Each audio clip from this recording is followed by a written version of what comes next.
جماعت میں 2 بندے ہوں دستور کی چھت کے نیچے ہوں، بس وہ کامیاب ہو جائیں گے۔ 200 ہوں گے اور دستور کو اپنے سر پہ نہیں رکھیں گے، وہ ناکام ہو جائیں گے۔ میں اسی کے ساتھ آپ حضرات کا پھر شکریہ ادا کرتا ہوں اور درخواست کرتا ہوں برادر محترم حضرت مولانا مفتی شاہد مسعود صاحب سے کہ وہ اپنے خیالات کا اظہار فرمائیں اسی حوالے سے۔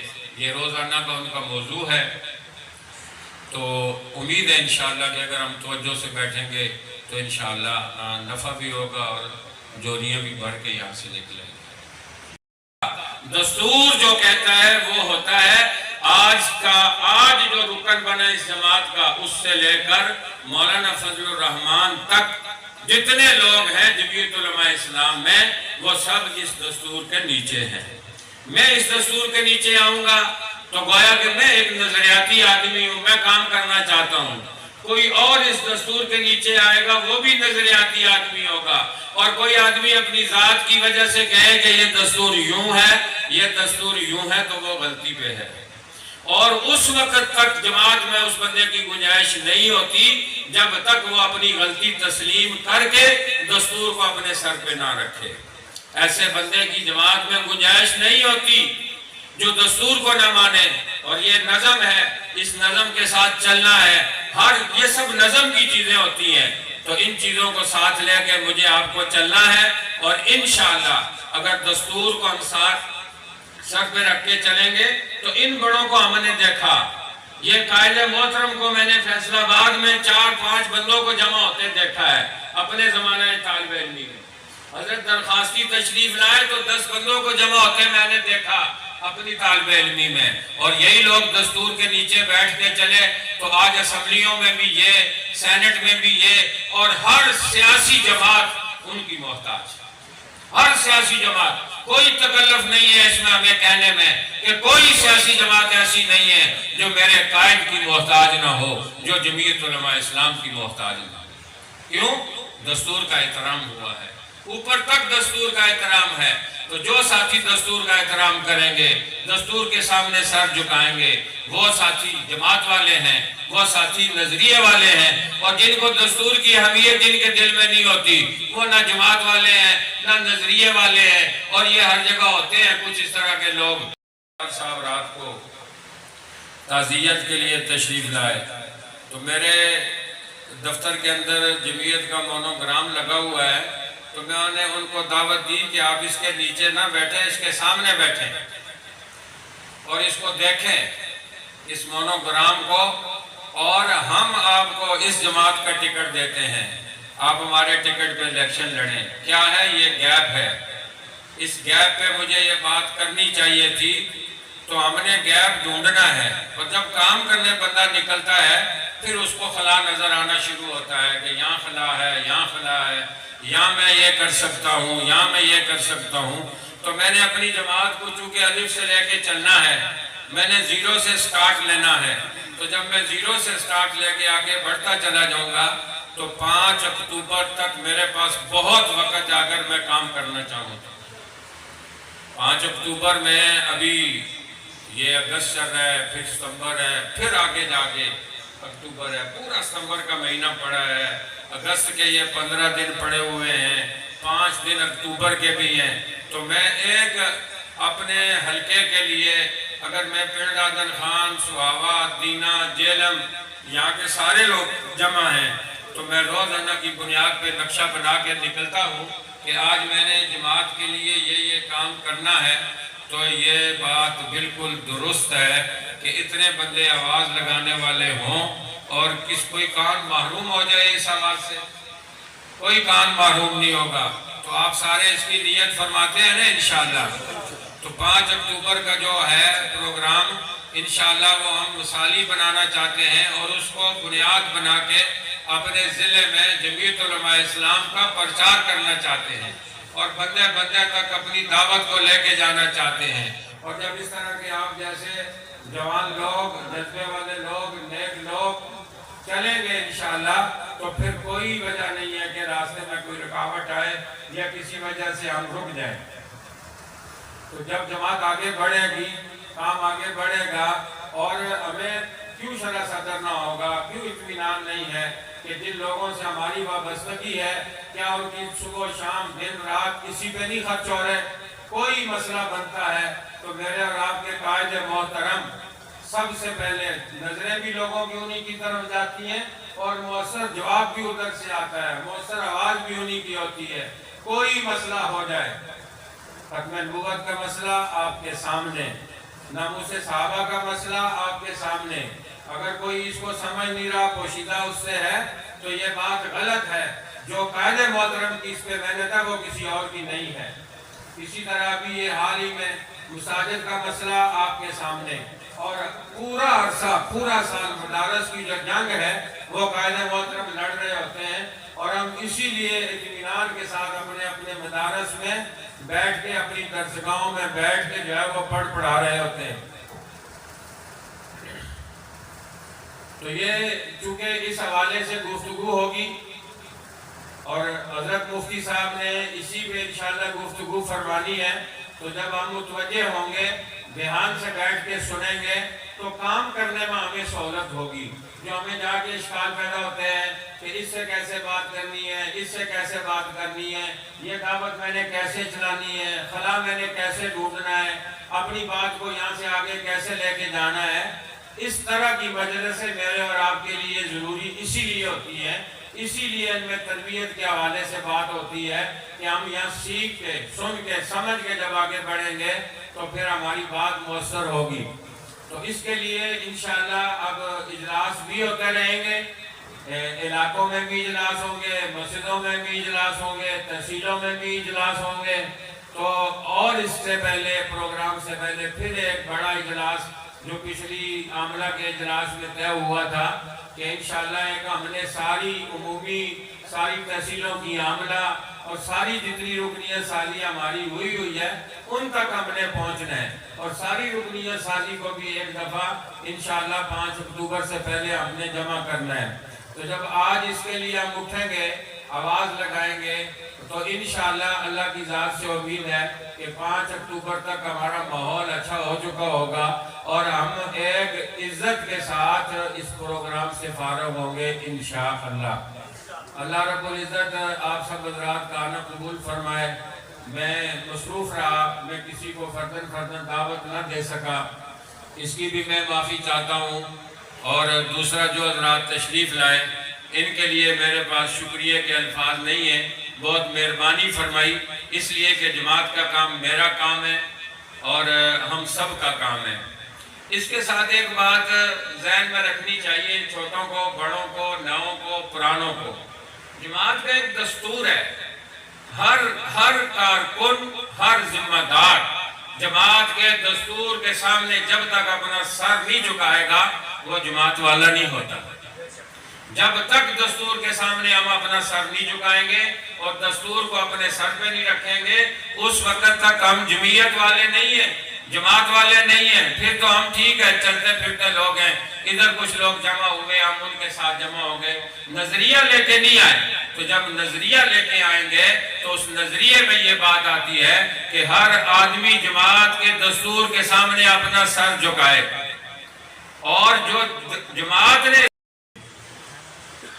کہ اہلیہ محترمہ جن کا گزشتہ دنوں انتقال ہوا ہے ان کے لیے دعا گو ہوں۔ آپ سب حضرات سے بھی درخواست کرتا ہوں دعا فرمائیں اللہ تعالی مرحومہ کی مغفرت فرمائے اور ان کو اپنے جوار رحمت میں جگہ نصیب فرمائے، پیچھے رہنے والے جانبین کو صبر جمیل نصیب فرمائے۔ آج اس وقت 14 اگست 2025 ہے، ملک عزیز پاکستان کو معرض وجود میں آئے ہوئے اس وقت 78 سال گزر چکے۔ میں پہلے کچھ باتیں ملک عزیز کے حوالے سے عرض کروں گا اور پھر کچھ باتیں اپنی جماعت کے حوالے سے عرض کروں گا۔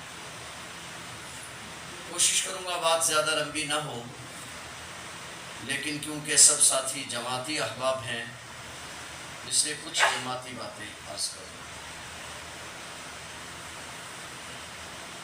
ہمارا جو طبقہ ہے علماء کا بالخصوص آزادی کی جنگ کا آغاز کس نے کیا؟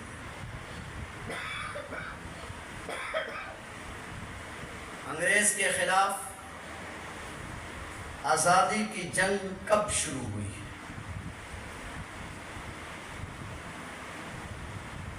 انگریز کے خلاف آزادی کی جنگ کتنا عرصہ جاری رہی؟ اس کے لیے پہلے بر صغیر کی تاریخ کا جاننا ضروری ہے۔ آپ پریشان ہو، میں بالکل مختصر خلاصہ عرض کروں۔ بر صغیر پاک و ہند میں انگریز تجارت کے لیے آیا تھا۔ کیونکہ علماء بیٹھے ہیں اس لیے میں کچھ باتیں اس حوالے سے عرض کروں۔ یہاں اس وقت مغلیہ خاندان کا اقتدار تھا۔ بمبے کے ساحل پر گوروں کا ایک قافلہ آیا تھا۔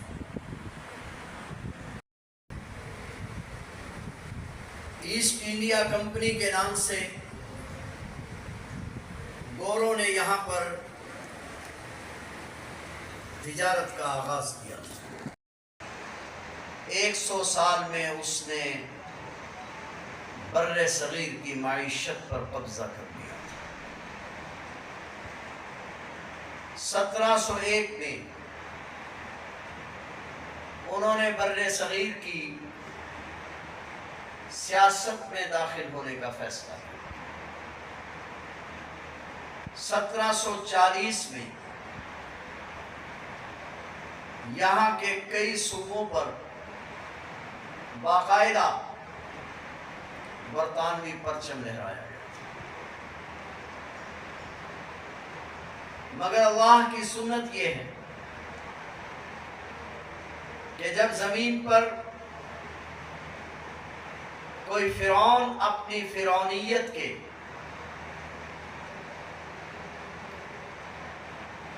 رنگ دکھاتا ہے تو اللہ جل شانہ اس فرعون کا سر کچلنے کے لیے موسیٰ کو بھیجا۔ یہ سنت اللہ۔ جب زمین پر فرعون آتا ہے تو مقابلے میں جناب موسیٰ بھی آتے ہیں۔ چنانچہ 1702 میں شاہ عبد الرحیم کے گھر ایک بچہ پیدا ہوتا، تو اس وقت یہاں 3 بڑی طاقتیں منظر پر آ رہی تھی۔ مرہٹوں کی طاقت، مرہٹوں نے جب دیکھا کہ مغلیہ خاندان کی گرفت اقتدار پر کمزور پڑ رہی، تو اب انہوں نے اقتدار پر قبضہ کرنے کا ارادہ کیا۔ مرہٹوں کا سر کچلنے کے لیے شاہ ولی اللہ محدث دہلوی رحمۃ اللہ علیہ نے افغانستان کے فرما روا احمد شاہ ابدالی رحمہ اللہ تعالی کو خط لکھا۔ احمد شاہ ابدالی یہاں تشریف لائے اور 1750 یا 51 میں 1757 میں احمد شاہ ابدالی نے یہاں مرہٹوں کو شکست دی اور مرہٹوں کو شکست دے کر اقتدار دوبارہ مغلیہ خاندان کے سپرد کر کے واپس تشریف۔